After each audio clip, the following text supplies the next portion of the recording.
I'm Barry Loudermilk, and first let me thank you for attending this event here tonight. Your participation here shows that not only you care about this nation, but you care about our children's future. I was born and raised not very far from where we are here tonight, and when I graduated high school, I took a job as a construction laborer in Alaska. And when I was working in Alaska, I also volunteered at a local church where we ministered to underprivileged children. And while I was working at that church, I met a beautiful young lady who also ministered there to those children, Desiree Loudermilk, as we know her now, but just earlier this year we celebrated our 31st wedding anniversary. Following in the footsteps of my father, who served in the Army in World War II, and my brother, who served in Vietnam, I joined the Air Force. And after 8 years of military service, I returned back to my home state of Georgia, where I started a small business, which I've been running for the past 20 years. Today we have 3 grown children, of which we're really exceptionally proud, but we're especially proud about the newest member of the Loudermilk family, which is my granddaughter, Emma, who was just born 4 weeks ago. You know, we face a lot of challenges in this nation, challenges that are frankly brought on by big government. We have an overwhelming debt that not only threatens our economy, but it threatens our national security, and our liberties and freedoms are continually under attack, as well as those traditional American values that have really made America strong. I believe we can take this nation back, but only if we elect to Congress people who are in tune with the values of their district. Earlier this week, the voters in Virginia sent a message to Congress, a message that was heard across the nation, that if you're going to represent the people, you better know the people. When we started this campaign, we made direct interaction with the voters our #1 priority. During the course of the primary, we knocked on the doors of over 30,000 voters in this district. We held over 30 meet and greets to hear what the voters had to say to us directly, and we made over 10,000 phone calls, personal phone calls, to talk to the voters one-on-one. This wasn't easy, but I believe that if you're going to represent the people, you better know the people. Now tonight, there's going to be a lot of questions asked, and I would venture to say that a lot of our answers are going to be very similar. In fact, we'll all paint a conservative air or go back to our points in our history to show a conservative track record. However, there is only one candidate on this stage who, without exception, has consistently been a defender of conservative Republican values without wavering. There'll be a lot of promises made throughout this campaign. And I can't promise to you in Congress that in a short amount of time we'll fix all of America's problems, but I will promise you this.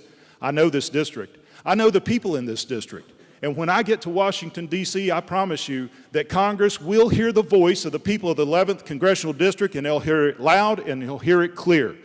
The reason I'm running for Congress is simple, because our children and grandchildren deserve better. Thank you.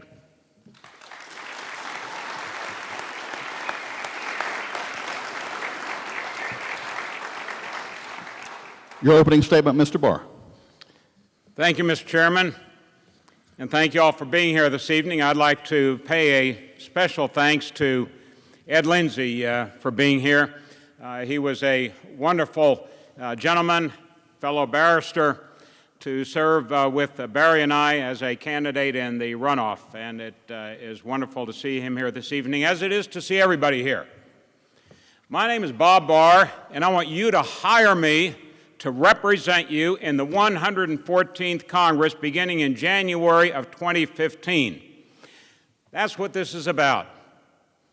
This isn't about who's the most conservative, who can walk the walk. It's about who can talk the talk. Anybody can do that. I've served in the House of Representatives. I know that of the 435 men and women who serve in the House, probably 400 of them can talk the talk. That's why they're up there. That's why they were elected. Probably close to 400 of them vote the right way.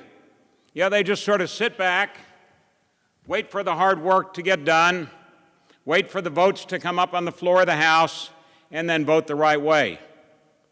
But what you need to represent you, the person that I ask you to hire to represent you in the Congress of the United States, which is serious business, folks, is somebody who not only will vote the right way, somebody who will not only talk the right talk, but somebody who will move our conservative agenda forward, not tread water, not just do what leadership tells them to do, but who knows how to work to balance the budget, not just talk about it. I've been there, I've done it. Who knows more than simply to talk against illegal NSA spying. I've been there, I've done it, I've held their feet to the fire, I've passed laws that stop them and limit what they're doing. We need somebody up there who will do more than simply talk about immigration reform and stopping the flow of immigration, illegal immigration at our borders, something that is tearing not just at the fabric of our society now, but is posing a national security threat by what this administration is doing to take tens of thousands of children dumped on our border from Mexico. That's where they come in from. They may be from other countries.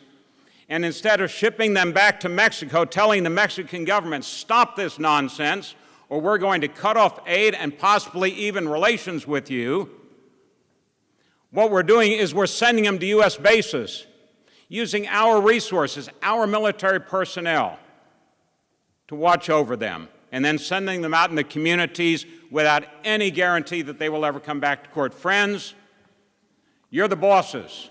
I ask you to send Bob Barr to the Congress of the United States in January of 2015, because I have been there. I have a proven track record of moving our conservative agenda forward. Thank you.